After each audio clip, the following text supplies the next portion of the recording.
Howdy doodles, I'm Presby Kennedy, and these are posts taken from the subreddit r/dmacademy, where I try to answer some questions struggling dungeon masters have about Dungeons & Dragons. So sit back, relax, and let's learn some stuff. The advice we have today in our first section is making bad insight rolls consequential. Our second section, improvising sessions, and our third and final session, giving advice to a new dungeon master. All right, the first piece of advice we have today is how do I make bad insight rolls more consequential? When a player rolls an insight check and does very poorly, it seems like it would make sense to me that their character becomes convinced that about an incorrect assumption regarding the person and situation. However, if a player rolls a 4, they're not going to believe any information I give them. Is there a way to hide from the player how well they actually did on the roll without taking away the advantage of being able to be confident in the information they get if they rolled really well? I picked this advice because it's a common problem most parties face. If a player has reason to believe an NPC is lying and they roll a check and see they failed, they instantly mistrust what the DM is about to say to them. Rolling dice and making checks is one of the really fun parts of D&D, and one of my philosophies as a dungeon master is to try my best to make as few rolls for the players as possible. An easy answer to this question, you could secretly make insight rolls for the players and tell them what they learned from the check without sharing the rolled result. But if you wanted to answer this question while keeping my earlier philosophy in mind, I have a piece of advice. The best way to tackle this is understanding insight checks better. Page 178 of the Player's Handbook describes insight as your wisdom insight check decides whether you can determine the true intentions of a creature, such as when searching out a lie or predicting someone's next move. Doing so involves gleaming clues from body language, speech habits, and changes in mannerisms.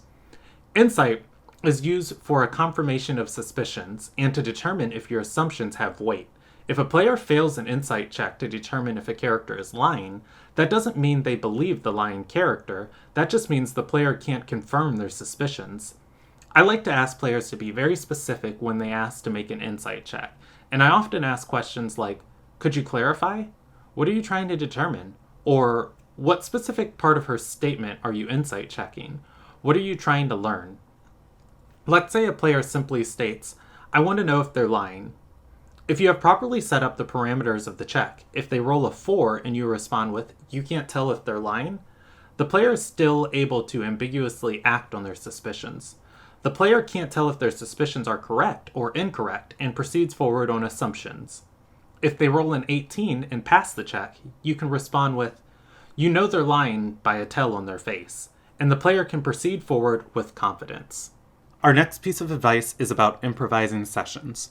I like improvising sessions. I do like having an overall plan for stuff the party can do, and when story stuff happens, it's roughly planned out and stuff, but for normal sessions where we aren't trekking through the courtyard to the evil wizard's castle, I just improv.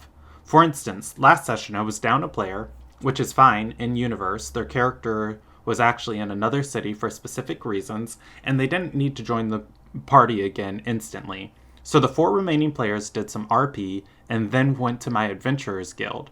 They discovered that the job board was empty and the lady who managed it had been kidnapped by bandits. Some world travel later and the party finds some lizardmen mercenaries they had showed mercy to a few sessions ago.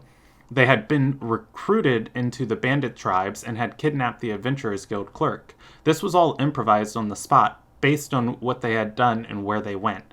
That's my favorite way to DM. What's your proudest improv moment or session? This is great, and I wanted to share it because a lot of people who want to get into dungeon mastering just stop and think like, oh, I have to have this great plan for everything in every session. I need to have these stats rolled up and these creatures and these encounters, and I need to da-da-da-da-da-da-da-da. And it's just so easy to get bogged down with prepping that you never take time to enjoy and play.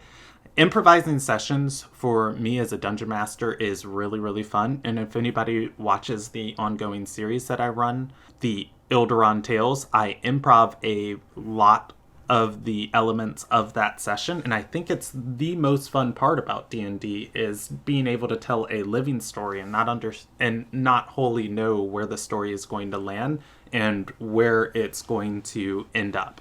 So the thing we can all take away from this is I like how the Dungeon Master took elements and places that they had traveled and people, or places they had traveled to and people that they had met and helped out, and brought them back into the world so that it felt like the party's choices in the past were meaningful to the content they were engaging in now. And that's a really, really great element for improv, is when you're looking for story threads and things to do, look on the past interactions of the party and the things that the party has done, so that as the content weaves and creates itself into the future, you're already working and building off of a story that's organically grown from your players' decisions and the things that you've done and made.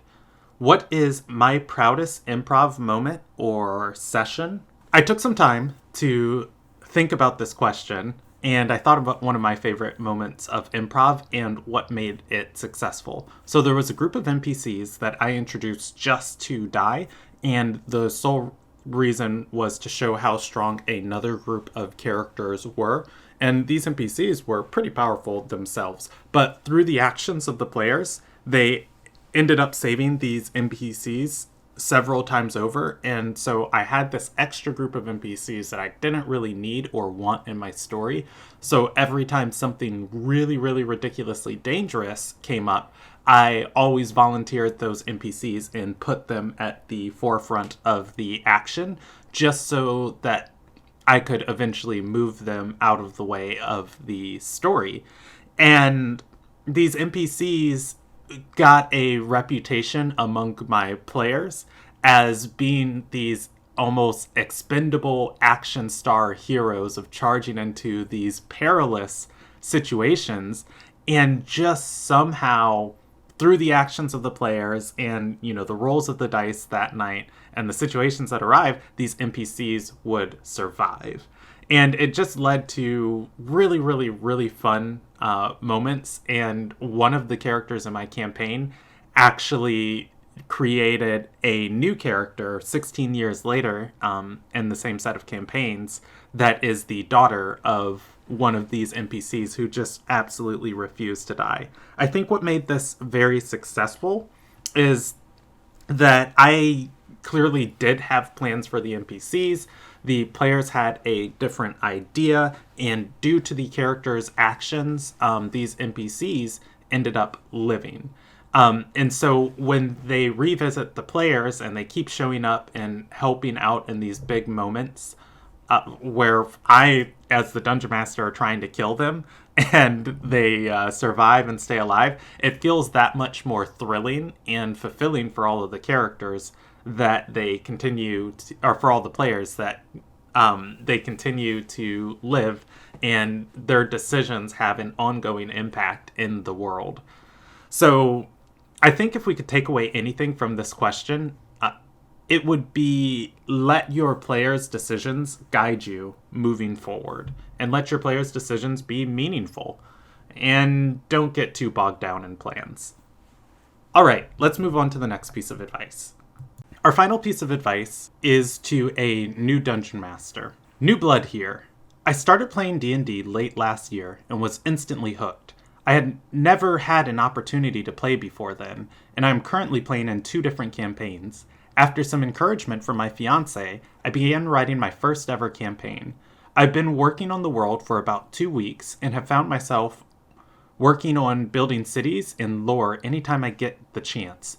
Any tips for a rookie Dungeon Master? I included this post because a lot of Dungeon Masters have already chimed into this discussion and gave some really great resources and advice for new Dungeon Masters. There are lots of people like Matt Colville, XP to level 3, or Runesmith who take time to create really great D&D videos on YouTube that you can watch and learn a lot of awesome dungeon mastering tips. There's great tools for being a dungeon master and organizing your information, such as the fandom wikis or World Anvil. There are great map making tools such as Asgar's Fantasy Map Generator or Incarnate. While people have already answered this question really well, one issue that I saw in a lot of the replies is when people give out dungeon mastering advice, they forget one of the most important elements that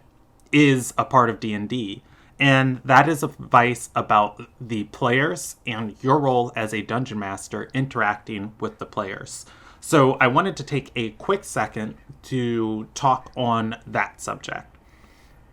So while there are lots of great things you can do as a dungeon master, at the end of the day, D&D is a collaborative role-playing game. As the dungeon master, you are the lens through which everybody plays this game, and you should be mindful of the other players around the story. When it comes to writing and creating a campaign, it's easy to think that you want to create the biggest, coolest world, and you want to write like this really awesome campaign and story to tell your players, but you shouldn't be telling your players anything. You should be creating with your players and allowing a story to evolve in collaboration. It is a collaborative role-playing game.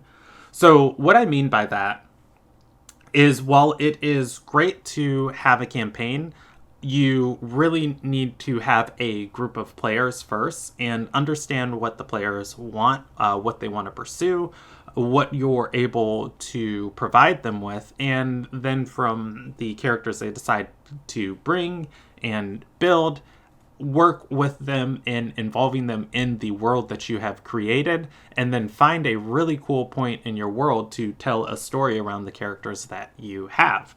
Communication is very important for this game, and communicating with your players is going to yield you a lot of positive results rather than doing things in a vacuum. Don't be afraid to screen players out for things that you think are important to D&D that might not be important to them. There's a lot of people who want to play this game, and you can find people who have very similar ideas to you. So if you really, really like role-playing and you don't really care about combat too much, or combat makes you uncomfortable, find a group of players who really want to be in a role-play heavy session. If you don't feel too comfortable with role-play and you want to do more combat, find a group of players that feel more comfortable with that. Don't be afraid to discuss your expectations as a dungeon master of what you expect out of the players who will be in your game, and also ask your players what their expectations are of you as a dungeon master. You would be surprised how many new dungeon masters are really terrified to just talk to their players and ask them what they want. I will give this final piece of advice, and this might be revealing a secret in my playbook. A lot of players that I end up dungeon mastering have a really, really, really, really great time in my sessions and express how much they enjoy playing in my sessions. But the process upon which that I screen and interview and talk to my players is very intense, to the point where I learn all the aspects of what they enjoy about role-playing and what they enjoy about D&D. And then once they tell me the things that they enjoy, I am able to deliver the things that they enjoy to them. And then they end up enjoying themselves, and they're surprised of just like, wow, you're such a good dungeon master. And just like, well, no, we just communicated and we talked well and we understood like what each other wanted out of this game. And then we, gave each other what we wanted, and we had fun doing it. So communication is going to be really, really like the biggest skill you can develop as a dungeon master starting out playing D&D, and will land you with a group that really enjoys being around you and that you enjoy playing with. So don't be afraid to communicate more with your group. In summary, what we have learned today: for insight rolls, take an opportunity to refresh yourself on insight rules and insight checks, and let your players know what the meaning and purpose of an insight check is. When your players ask to make insight check, remove the ambiguity around the roll and ask them to be very specific about the knowledge that they're trying to. For improvising sessions, be very fluid and let your players' meaningful decisions come back to guide some of your decisions moving forward into the rest of the campaigns and sessions that you run. For new dungeon masters, there's a lot of really great advice out there on YouTube. You can look it up, but your number one skill that I think is going to benefit you most in the long run is becoming a better communicator and communicating with your party. Links to all the posts discussed here are in the description of the video. Let me know in the comments section what you think of my solutions or if you would do anything differently. Please subscribe to the channel if you want more content like this, and give this video a like. It really helps me beat one of the hardest bosses I'm stuck on, YouTube's algorithm. I mean, honestly, if any of you guys have found out how to get past this level, let me know. Have a great day, and bye!